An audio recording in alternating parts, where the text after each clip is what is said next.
Okay, so let's get started. I want to welcome everybody. My name is Benyamin Cohen. I am the news director at The Forward, America's oldest Jewish newspaper. We are celebrating our 125th year today, to this year, and we don't look a day over 124, I guess. I don't know. And I am joined tonight by my colleague, Laura E. Adkins, the opinion editor at The Forward. Welcome. I'm joining from West Virginia, and Laura is at the Forward headquarters in Lower Manhattan. Yes. So we've collected questions from readers of the past few days online, and if you have questions, we have two things. We have a chat. You can just chat in the chat, but if you want to have a question that we can see, there is a Q&A on the bottom of your Zoom, and we'll be monitoring that throughout the event, and so we'll try to get to some of those as well. And tonight's event, it's going to be recorded, and you'll receive, anyone who registered for the Zoom event, you'll get an email afterwards with a link to the recording, so you'll be able to watch it again and again. Well, so everyone, welcome. Thank you so much for joining us. And tonight we are joined by Julia Haart and her son Shlomo, the stars, I would say the standout stars of Netflix's My Unorthodox Life. And we thought tonight would be a special event because both Laura and I know Julia and Shlomo off screen. And so I know Julia probably 25 years back in Atlanta. We were both living in Atlanta, and my dad was the principal of a Jewish high school who hired Julia to be a Judaic studies teacher there. And so I've known her for 25 years. I think there's probably a video somewhere of you dancing at my wedding. Oh, that would not surprise me. And Laura, what about you? Yeah, mine's not quite as prolific a connection. Shlomo and I know each other from the Upper West Side modern Orthodox.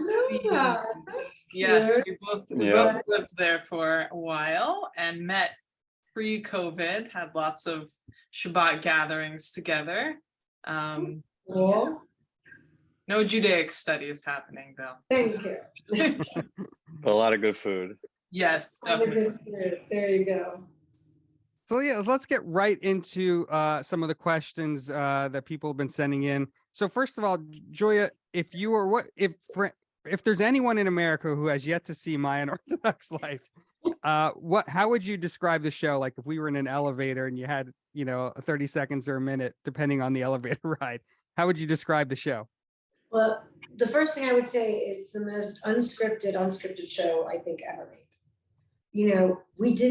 We couldn't script it because every day something else crazy came my way, and it was just me reacting to whatever trauma was hitting me next.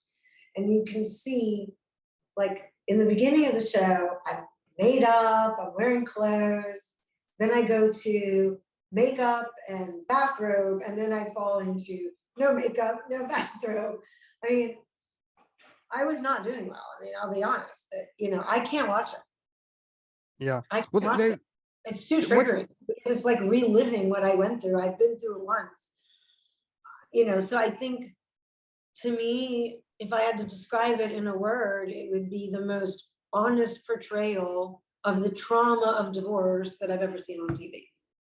Right. So the first season, viewers got to see leaving an Orthodox lifestyle and starting anew in the fashion world. And the second season is much more pivots a little bit to going through a divorce and what happens after that. So how did you find your strength? I mean, it was parts of it. You and I were talking last week about this. Parts of it were really hard to watch, watching you go through that. How did you find strength to do that with cameras following you around? I mean, it was not easy. It was the first, I would say, 2 months, and we only filmed 2.5. The first 2 months after these attacks, I was literally barely functioning. Like cameras, no cameras. I didn't care about that. I wasn't focused on that. Everything I had worked for, everything I had built was being stolen by one man. He didn't give anyone proof. He didn't give any evidence. Like I was looking back, because, you know, we're still going through it, and there's some, you know, big decisions being made soon. And I was looking back at it, and I was looking at all the press and all the articles, and I realized I gave in so many documents. I gave so much proof. He has literally given zero proof, zero documentation.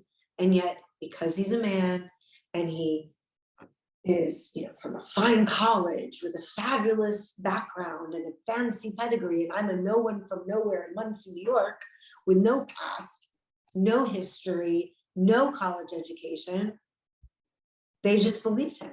Even though, if you look at the track record, in the last 11 years since he sold FastWeb, he's lost $1 billion. There's only one way to lose $1 billion: ego and hubris. One way. That's a lot of money to lose. $585 million at La Perla, which he sold for €1. I took a company, EWG, in 2.5 years through COVID, invested $0 in it, and took it from a $70 million modeling agency into a $1.1 billion media conglomerate in 2.5 years through COVID without $1 of investment. When he was CEO of a company at La Perla, he had it for 5 years. He put in 585 million euros and sold it for €1. So tell me, yeah, I don't have the pedigree. I don't have the fancy titles, but I built $1 billion company. And the fact that all a man needs to do is shout clothing, handbags, to literally destroy everything I've built was extremely painful. I couldn't believe that anyone believed him. The accusations were so silly. Let's see what he was trying to get people to believe: that he lived in my home, my closet, which is featured prominently on television. There is literally an entire episode on Entertainment Tonight on my closet. In season 1, you have an entire thing of him literally sitting there while Louis Vuitton shows me clothing. And he lived in my house, and you're gonna say he didn't know I bought clothes? I mean, it's not even logical if you realize I've never received a salary, I never spoke to an auditor, all of these other things. It was a management fee, and any personal expense was subtracted from that management fee, and it's something he said.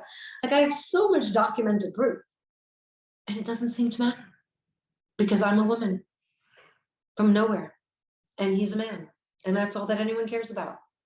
And it fucking kills me. Mm-hmm. It definitely seemed, Julia, while watching the show, that, I mean, everything was constantly in flux throughout all of the filming. And, you know, all the documentation is public that you were referencing if people want to go look it up. I found your fraud suit particularly strongly worded. There's 82 documents that say 50-50. Right. How in the world does anyone believe I'm the bad guy? Like, oh, this was my favorite one. On the show, he comes on the show, episode 1, and what does he say? The reason we're getting divorced is because of your children. What have I been saying for the last 9 months that no one believed me? That the only reason for our divorce was the way he treated my children.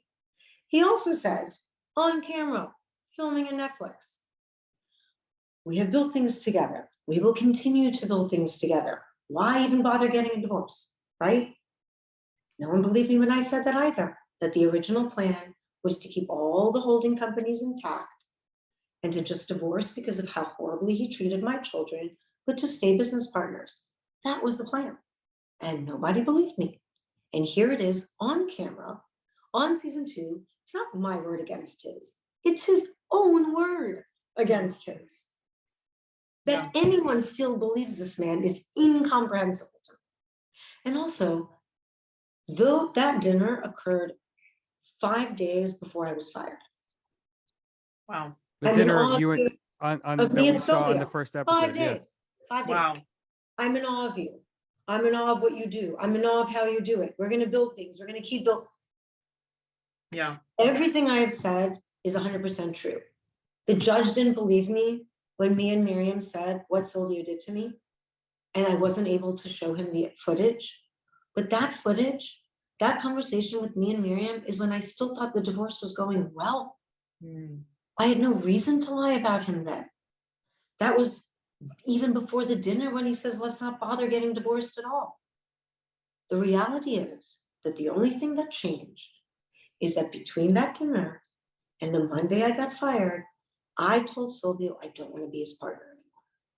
And I told him that because on Thursday, I found out that he had taken $1.5 million out of our shared account without saying a word to me. And he had taken one of the companies out of our shared account and taken it out without saying a word to me. And I finally had to face the fact that he will never treat me as an equal partner. Mm. And when I said that in retaliation, I'm a thief and a liar and blah, blah, blah, blah, blah. That's the only explanation. Otherwise, it makes literally no sense. No sense. So where are we now? I mean, the season kind of ends in everything still being in flux. And I know everything legally is still in flux, but I will not stop fighting until I get my company back and I get what is rightfully mine back. I want justice. I don't hate him. There's no anger in my heart. Honestly, there's just pity for such a pathetic human being. What I want is justice. I built a $1 billion business. I want my $1 billion business back. So shifting from the legal to the personal, I'm really curious to hear from both Shlomo and you how your relationships with your core family changed and evolved going through this, traumatic and messy situation, also with, so many other life transitions happening for other members of your family. Maybe Shlomo, you can start. Just tell us like how have things changed for you? Thank you. Yeah, I mean, like the way to test a person is when, you're put in trouble and there's trials and tribulations. And I think the way that we were tested, and, our family, we're a very strong unit. And, Winston Churchill once said, when someone lies, it goes across the world before you have time to put your pants on. And, his lies have definitely spread and the truth is finally coming out. And we are all as a family unit, support my mom. She's been, it's disgusting to see what's been done to her and how, having to wake up to these disgusting articles that, throw her reputation in the mud just because some guy said something. And yeah, so everyone in our family, we all stand behind her and we know that the truth will come up. And, the lie might have got around, but the truth and justice will prevail. And can I just say something? Shlomo has been my lifeline. I'm going to get all emotional. But this kid right here sat with me every day, held my hand when I needed it, never left my side, was such a huge support. I'm so incredibly lucky to have him. He's a mensch beyond all mensches. Thank you. I mean, Julia, I think I told you this when I was watching the episodes that like, I said Shlomo comes off as such an emotionally intelligent son. You understand? Like he saved me. Like he's been a fucking hero. Yeah, that's I'm curious. So, because all of us know each other offline. I'm curious how you guys feel, and each of you can answer this.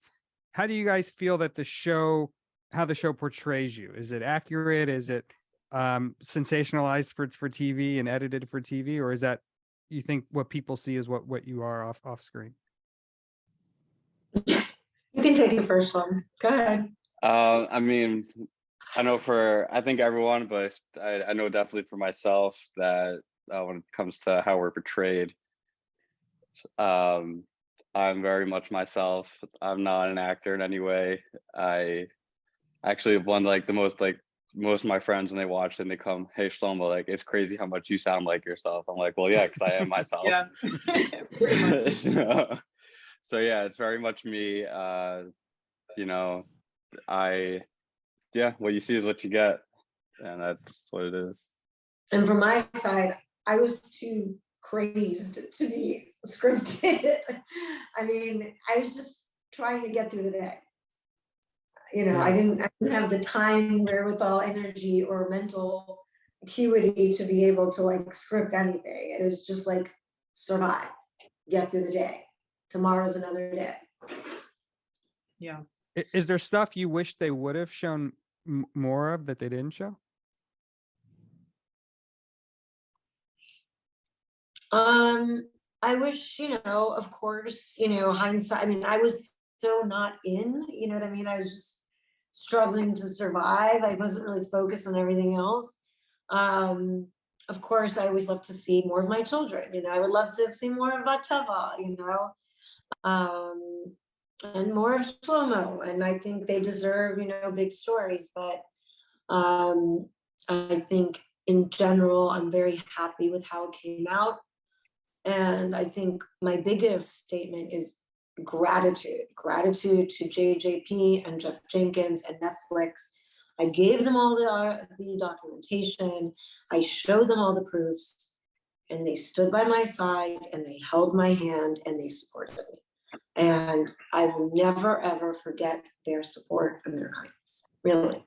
I have tremendous respect for Netflix, for Don Ladogan, for Jeff Jenkins and JJP, and I'm very grateful to them, truly, really. You know, something I was struck by watching this season also is just how like pleasantly warm in contrast your relationship with Yosef seems. Maybe not compared to the prior season, but it definitely seemed as you were navigating your shared parenting and all of your life challenges, he seemed very supportive. Can you share a little bit more about how that relationship has evolved through all this tumultuousness?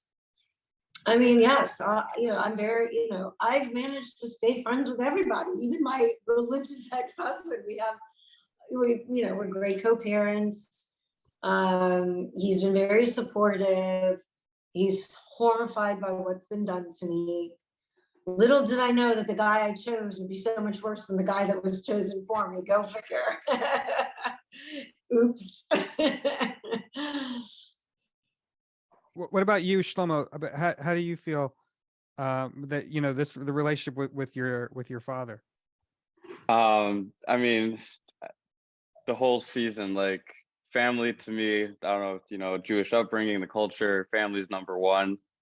So I'm so happy and very blessed that my parents are able to, you know, even though they have their differences, that, you know, they also recognize that family is the most important thing. So when it comes to our own, the most important thing for him is two parents who love each other.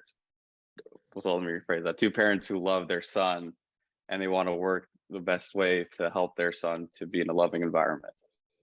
Mm-hmm. Yeah. On that note, one of the major plot points of season 2 is, for those of you who have seen the show, you know, is kind of Aaron coming into his own religiously, or, you know, wanting to flex his, you know, more right-wing Orthodox side. And Shlomo, I was just so moved by the way that you spoke with him one-on-one and kind of the tough love that you both were delivering. And Shlomo, I'm particularly interested to hear from you, like, what it's like being sort of that bridge in your family, if you see yourself that way, between like the Orthodox parts and the more secular parts now. Like, how do you navigate that? Yeah, I think I'm able to understand him well because you know, what he's trying to become is what I once was. But yeah, at the end of the day, I mean, everyone in our family, we love Aaron with all of our hearts, and we just want what's best with him. Best for him.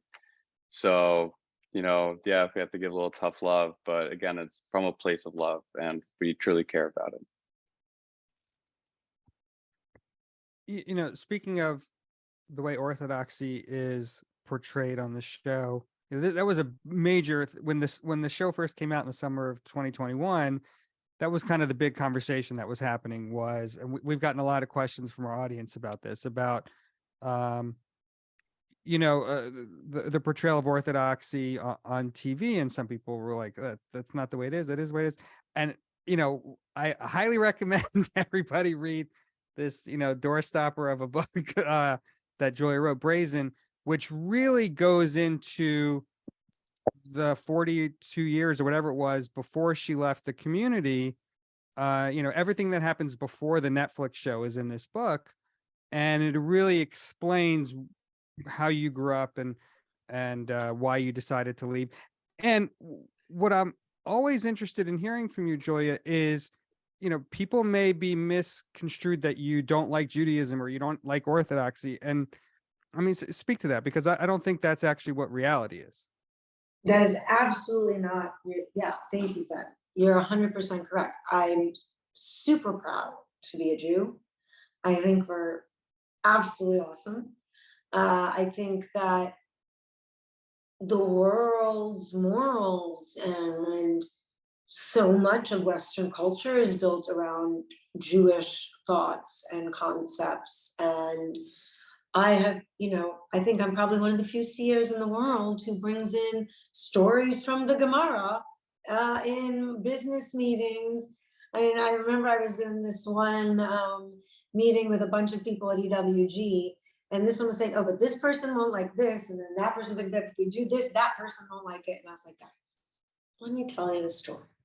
In the Gemara, there's a man with a donkey and a load. And I launched into this entire Gemara story about this guy with the donkey and the load. And first he puts the load on the donkey, and then someone tells him you're a horrible person, so he puts the load on himself. Then he keeps walking, and someone tells him he's an idiot. And then someone else says you're cruel that you're making the donkey walk, and so he puts the donkey and the load on himself. And the whole story is, you can't please everybody. So I literally brought that in a secular board meeting. And so I think Judaism is incredibly beautiful. There's so many things that I learned that I carry through, and I hope that my children will teach it to their children. Gratitude, responsibility, loving kindness, charity, caring for the sick, thinking of people outside of yourself, opening your home. All of these things are so integral to Judaism. When my brother died when he was 5 years old, the most famous people in my community came and swept my floor. There's so much that is beautiful there. I have only one issue,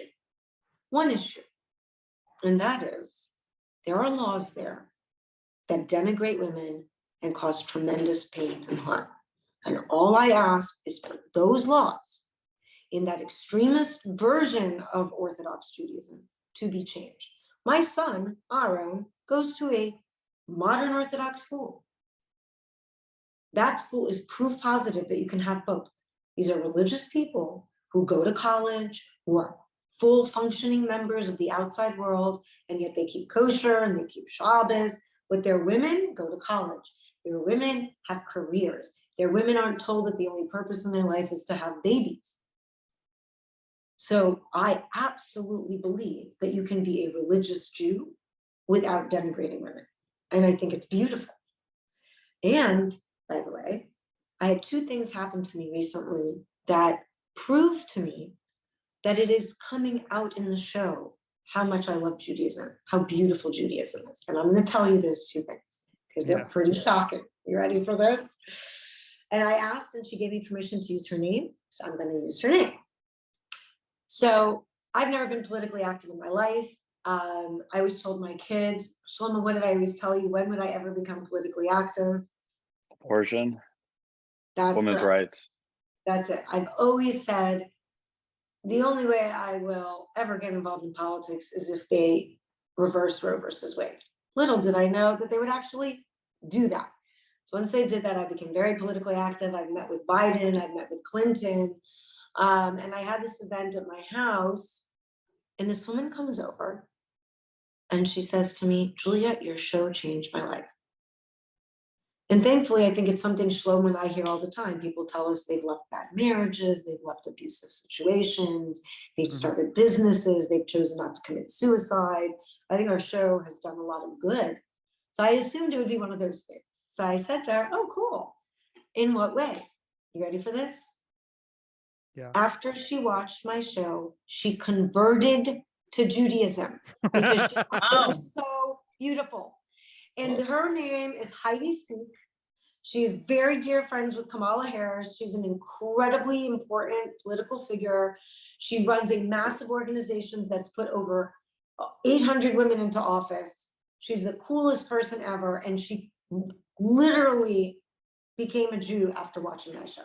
So nobody can say that makes Jews look bad when I actually have converts who have converted. And then I had this very powerful Hasidic man. I will not use his name because I don't want to get him in trouble, and said, please, Julia, don't use my name. But he's someone that every single ultra-Orthodox Jew knows. I knew exactly who he was. I met him somewhere, and he walked over to me and he said, and actually he and his entourage, right? Because this is a person who travels with an entourage. And I see them walking towards me and I'm like, oh no, they're gonna yell at me that I'm an anti-Semite. And I was like stealing myself for an attack. And he walks over to me and he says, Julia, my wife and my daughter thank you. He walked away. Wow. Full on chassid, Sputnik, the whole 9 yards. My wife and my daughter thank you. Wow. My Unorthodox Life, bringing change. people closer to Judaism. Yeah, Maybe we'll change the here name. first. Yeah, My Orthodox Life. We'll change it. There you go. I mean, I have a related question. You know, in the show, we see, for people who have lived in the Orthodox community, some like people that are recognizable by face. There's a influencer who goes by Flatbush Girl and Amber Adler. And you're working with these women who are still in the Orthodox community, pushing for reform of the way that divorce is treated in that community. And I would love to hear a little bit more about how you either connected or reconnected with those women, how both you and they are able to do that work while maintaining your standing in the Orthodox and secular communities, and how has that project evolved since you filmed? Well, first of all, I think they're the most brave women I've ever met in my life, because you know how much flack they got for coming on my show. Mm-hmm. And they knew how much flack they got coming on my show. And they knew what was going to happen to them. And they did it anyway. So number one, first and foremost, these are the most incredibly brave women I've ever met in my life. I speak to them quite frequently, especially Amber. I really want to help her get elected. I think she's incredible, extraordinary human being. And anyone who's living in her district, please vote for her. She really wants to help people. And as I see on the show, I want to prepare everything, I want to organize everything, but until I win my company back, my assets are frozen. I can't do anything until I get my company back. So the sooner that justice is done, the sooner I can start helping these women, because we have a place, we have everything organized, we're ready to rock and roll. We just need my funds back so we can get it activated. So I am curious for both of you. It kind of touches on what we spoke about earlier, but there was an interesting reader question from Liza Birnbaum, who says she has a sister who just became a lot more religious, moved to Crown Heights, and she wants to know how both of you deal with not feeling bad about doing what you need to do while you're around our own. So maybe Shlomo, you can start. Sorry, just to go over the question. So not feeling bad, like if I'm eating something that's not kosher, yeah. Whatever it is, how you navigate doing your own thing on Shabbat, or working around his restrictions while also, you know, feeling empowered to be yourself. So It depends on the place too. So like if he's here or, then, it's myself, just like we could have difference of opinions, which we could, discuss, but at the end of the day, like I'm me, he's him, and, I gotta do what I gotta do. But if like, let's say I'm at my dad's house for Shabbos, I'm not gonna pull out my phone during a Shabbat meal. So, I think it's a matter of, when and where, and then also, yeah, like at first it was hard, um, trying to be yourself, you have like that guilt that's been put into you, the old saying, you could take the bacher out of yeshiva, but you can't take the yeshiva out of the bacher. But it's a process. Like I didn't become non-religious overnight. It was like a 5-year process, and you build that up, and then and now I'm very comfortable with myself. But it's not something that happens overnight. It takes work. For sure.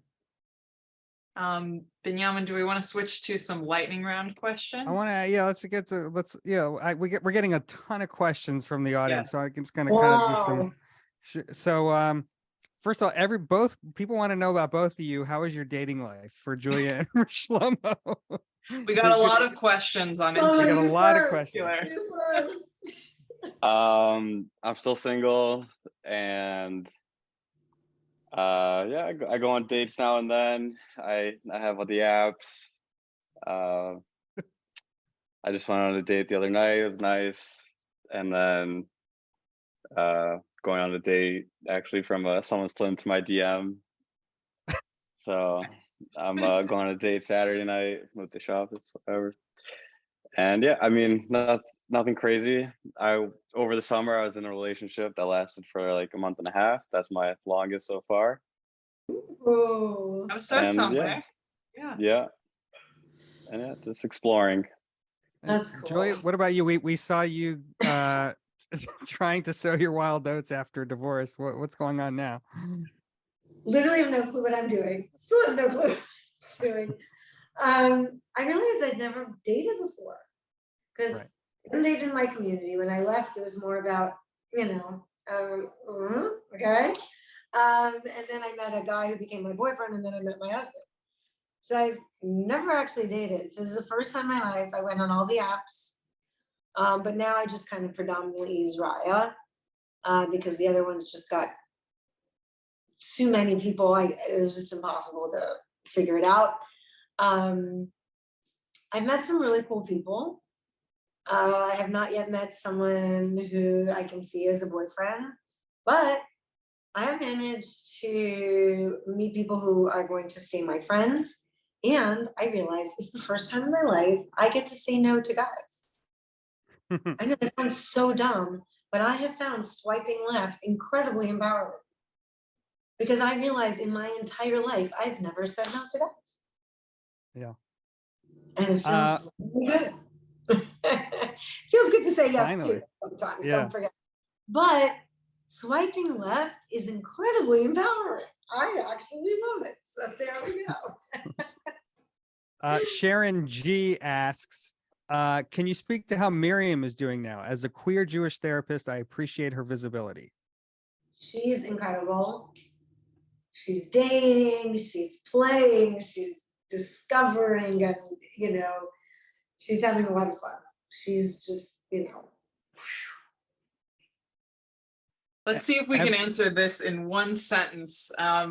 From Bailey, we have a question. What is your advice for a woman interested in starting her own business?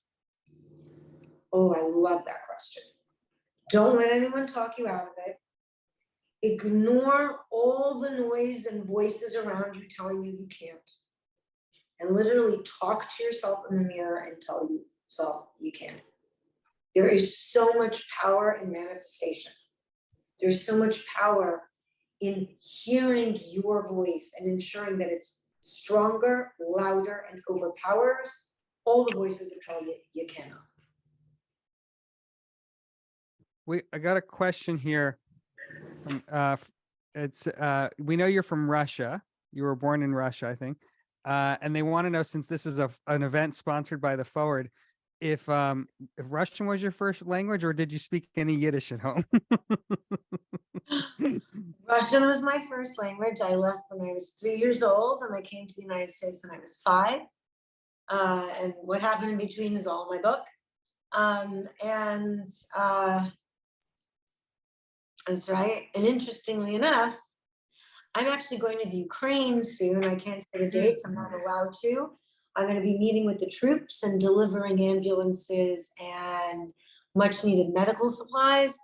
And I figured I have to do this because I speak Russian, I can understand Ukrainian, and I can bring a lot of exposure to what's going on there.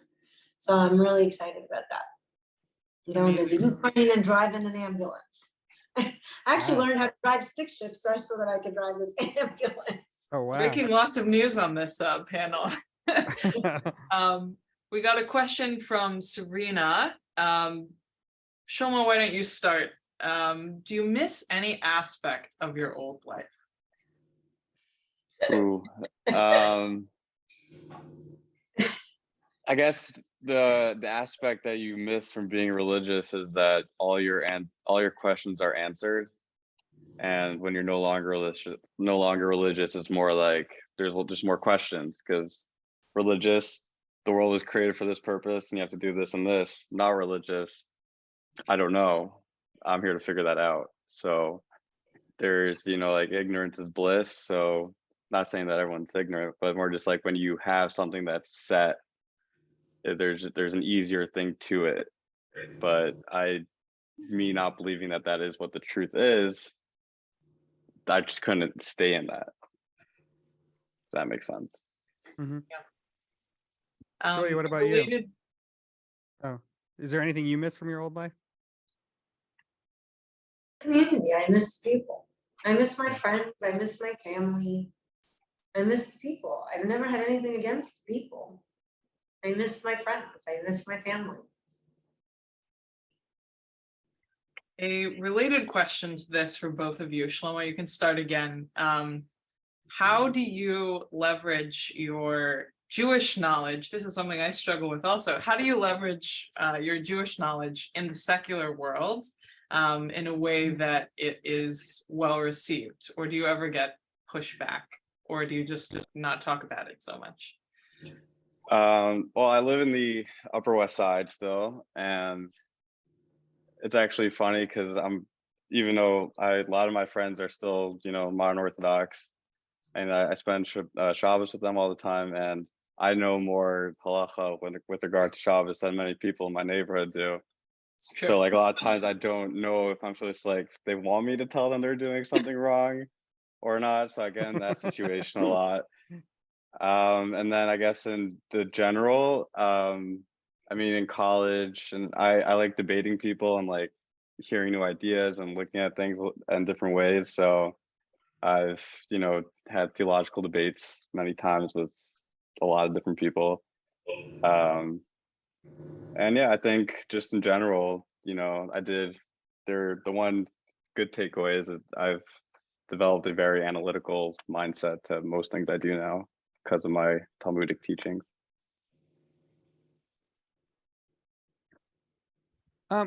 We got a bunch of questions that are sort of all fall under this umbrella of, there was someone asking, have you guys tried out conservative or reform Judaism? There was someone asking, would Aaron consider going to a modern Orthodox university like Yeshiva University? And just, personally, I've always, I grew up modern Orthodox, and I would always see, like, Orthodox depictions on popular culture was always like somebody is super Orthodox, and when they leave, they're at McDonald's eating a bacon cheeseburger. Like, there was no middle ground, and it always bothered me. Like, well, why aren't these people becoming modern Orthodox, or why aren't these people becoming conservative? Joy, how would you respond to those types of questions? So I will never, put myself into any box. I'm not going to say I'm a conservative Jew or a Reform Jew or this Jew or that Jew. I'm a Jew. I believe in God. I love God. I talk to God. I keep Passover and Hanukkah my own way. We make Shabbos dinners all the time. I love it.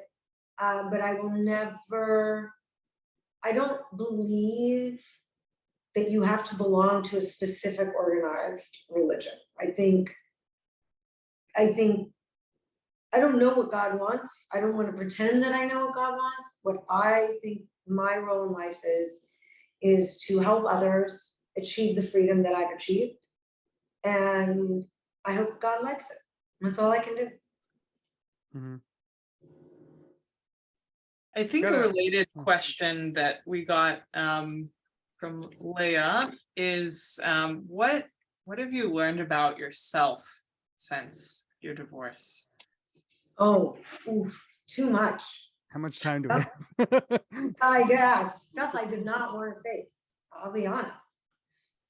I learned that although in business, I had eradicated the idea out of my head that I'm incapable or I can't run a company or any of that. I learned that I'm very good at making money. I'm very good at building things.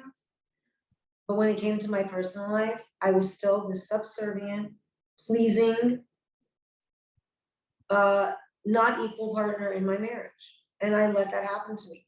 And that's just the truth. I did not stand up for myself, and I should have. And it taught me that I am nowhere near finished eradicating the brainwashing I received for 40 years of my life that told me my purpose is to please a man and to serve a man. I'm still there. And I have to face that and acknowledge it and try every day to get a little bit stronger, a little bit more autonomous. And as I said, swiping left, like this is gonna sound crazy, but on Raya, you have this thing where you can see if the guy likes you, right? So I would have the guy, he would pop up on my screen, I would look at him and be like, no. And then I would notice on top that he liked me. And I would second guess my decision. I was like, oh, well, he wants to date me. And then I had to stop myself and say, Julia, what the hell? You didn't want to go out with him. Just because he says yes doesn't mean you have to. And I literally had to stop myself from changing that just because I saw somebody said yes to me. So what I learned about myself is that I have not eradicated that subservient woman in a personal relationship, and I have a long way to go. That's the truth. For those who aren't familiar with the Orthodox dating world, a lot of times women or girls, really, teen girls' reputation can really suffer if they turn down a potential match. So that is definitely something. It was so ingrained in me. If the man says yes, you say yes. You know? Yeah. Yeah. So I guess with the perspective you have now, what, again, lightning round if we can, but what advice would you give to a younger version of yourself, and where do you see yourself 5 years from now? Younger self, I would say one word: run. And where do I see myself in 5 years? Sitting on top of DWG, victorious, taking it public, changing the entire industry, bringing avatars to every single person in the world and giving them eternity through our augmented reality avatars. Shlomo, what about you? Shlomo, what advice would you give? Yeah. Well, advice what I give is if you know what you think is right and you have, or let me scratch that. It's always good to take advice from other people, but at the end of the day, you know, if someone's going to hate on you or whatever, just throw it away. Do what you think is right. You know, I've got a lot of hate over the past whatever time period, and it's taught me that, like, just, who cares? You gotta do what you gotta do. If you know what you're doing is right, doesn't matter what all those people are saying. And again, the 5-year question, I actually decided not to go to law school, and I have been working with my mom on our shapewear company, and I hope to continue doing that and hope to help Ready WG when we do get that back. And yeah, so I'm here for the ride. another audience question. Again, lightning round. It's a deep question, but we can keep it a lightning round.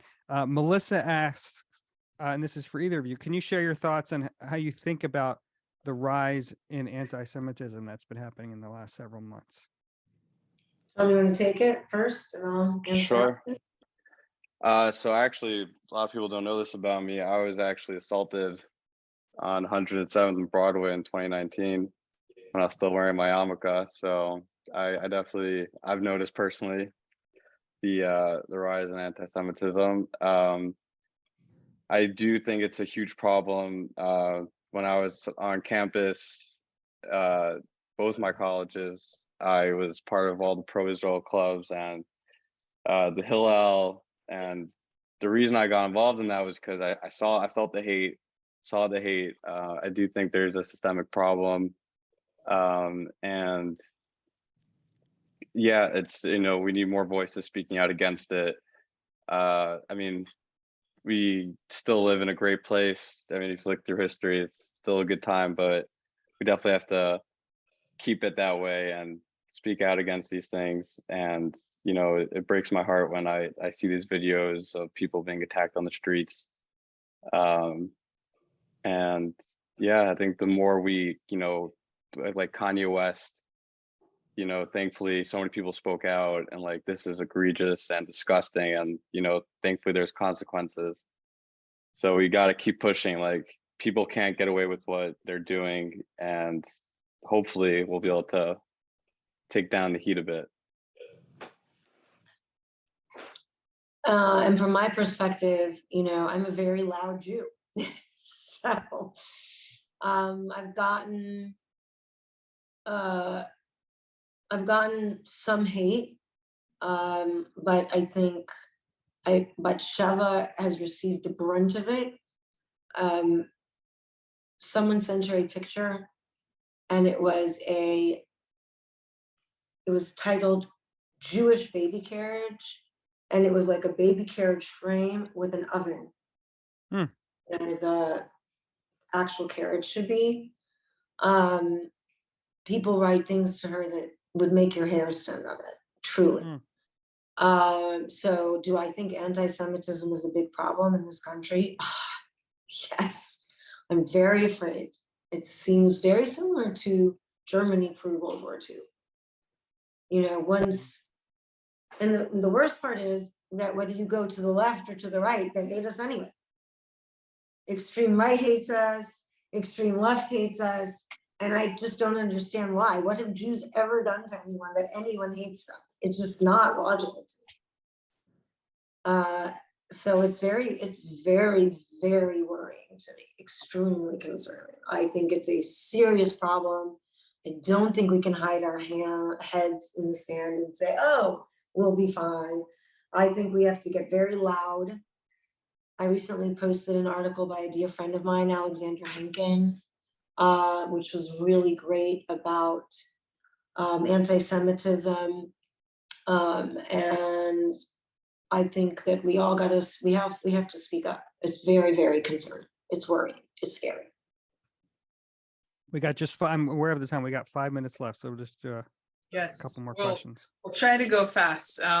This is kind of a big one, and I'm curious to hear from both of you, particularly given the climate of rising anti-Semitism, but also just in general. I have often heard from Orthodox friends and family that they were deeply uncomfortable with both the Orthodox world being portrayed fairly or unfairly in what they saw as a negative light. And I'm sure you both get a lot of hate that is bad faith, but if you were to sit down for a good faith conversation with someone who says, Julia, Shlomo, I'm Orthodox, my experience is not similar to yours, I'm happy, I'm sorry you suffered, like where do you go from that place? So what I want to say is a few things, because this is actually a very important question. It isn't a happiness contest. That's number one. People have to stop asking that question, because let's look at it for a second. When the women fought for the right to vote, right? When the suffragettes fought for the right to vote, was their argument that women weren't happy because they didn't have it? Do you know who attacked the suffragettes? Do you think it was only men? No. It was not. It was women. It was women who said, women belong at home. They're not supposed to be part of politics. You're destroying the fabric of the family. The reality is that it isn't a happiness contest. It's an equality question. If you're happy being unequal, congratulations, that doesn't make it right. Anytime someone asks for change, any person who says, this is wrong and we need to make it better, that doesn't come from hate. It comes from love. And I think the biggest proof of that is that religious women came on my show. What does that say? That says they're suffering. They agree with what I'm saying. All I'm trying to do is help people. That's it. Asking for change is not an act of hate. It's an act of supreme love. I want things to be better for religious women. That's simple. Shlomo, do you have anything to add to that? I don't think I can say it better than that. So Okay. We're getting I can't tell you how many questions we've got that all are asking the same thing. What can you tell us about a potential season 3? Honey, you know, if I had told you anything, I'd be, so, you know, I can't answer that question. Okay, how about this question? Maybe you can answer this one. We got a bunch of questions about Robert. Can you tell us anything about his upcoming wedding? Are we going to see him on Broadway anytime soon? As far as I know, he does not yet have a Broadway appearance, but we're always crossing our fingers and hoping for the best. Ryan is just so fun and fantastic and such a great partner for him. As to the dates of their nuptials, you're gonna have to ask them. Excuse me. bless you. See, even thinking about weddings makes me sneeze. All right. So, Laura, do you have any other? We got a minute or two left here. We have so many questions, but there was one that I originally put when we were planning that I'm curious about, which is just like, what is the one thing that you feel like people most misunderstand about you, for both of you? You first. What do people misunderstand? I mean, I guess that's more from like the haters. I think the intentions of why we do this, I think that's a lot, like my mom said before, like, oh, you guys are just hating, you're this, you're that.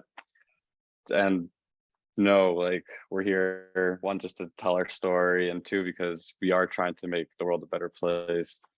We are trying to bring visibility to these issues that, you know, people are suffering from. And we're really not trying to, you know, like, as my mom says in her book, like, there's no villains. Like, I didn't get a good education growing up in yeshiva, but like, I have nothing against my rabbis because they thought they were doing the right thing. We're like, there's zero anger in my heart at all towards these people. Some, like, I still have great friends who live in the community. So yeah, I guess where we're coming from would be how I hope people would know that that's not who we are.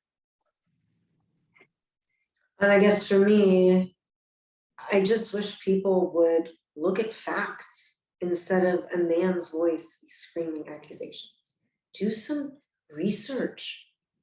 I mean, it's all out there. And how does anyone still believe a word when they've seen the evidence of his own words with their own eyes on my show? So I would love for a woman's voice to have as much validity as a man's. It's really shocking to me how easy it was for him to destroy my reputation, that anyone believed. It's really shocking. So I hope we one day have a world where a woman is believed as much as a man, because we're certainly not there now. Maybe that's what we'll see in season 3. You never know. I mean, the man got engaged while he's getting me divorced, and somehow I'm the bad guy. It's just bizarre. You know, January he's telling me let's not get a divorce. You know, September he's engaged. I mean, come on, someone's got to see some, you know, bizarreness in this behavior. Thank you both so much. I saw someone stayed up till almost 1 a.m. in London to hear from you guys, and so they were satisfied by their What's decision. her name? Tell me her name, the person who stayed up till 1. Oh, I gotta find it. It was like 80 comments ago. If you well, wrote that, please chat it again. In London who stayed up till 1 a.m. to hear this, I appreciate you so much. You have no idea how much people's support gives me strength. It really does. It makes a tremendous difference. So whoever you are, I don't know your name, but thank you. And Claudia thank you. in the UK and Karen in Paris. So Karen, and what was Thank the you. person in the Claudia. UK? Claudia. Claudia and Karen, you're amazing. Thank you for supporting us. You guys rock. Well, if you guys enjoyed this conversation, the Forward is hosting a bunch more upcoming events. Just go to forward.com/events. We have a really cool one coming up on Tuesday, where our editor-in-chief Jody is going to be interviewing Maggie Haberman, the White House correspondent for the New York Times, A little bit about different combo. totally different conversation about Donald Trump. So you can find out, sign up for that for it's at forward.com/events. Julia and Shlomo, thank you so much for taking time out and joining us tonight. I know I enjoyed it, and hopefully all the audience enjoyed This it was as your well. first interview, right? This is correct. Thank you. Thanks for having me. Yes. And you guys are great. Ben, and I want to tell the audience something about Benyamin Cohen. Benyamin reached out to me as, you know, the trauma progressed, with words of support, checking in on me, seeing if I was okay. I won't ever forget it, Ben. You are a truly genuine, extraordinary human being, and I have so much gratitude in my heart to you, truly. Thank you. Feelings mutual. Thank you. All right. Well, thank you, everyone. And we'll see you next time. Take care. And thank you, Thank Laura. you. It was lovely to meet you. Likewise. Yes. Bye. Bye-bye.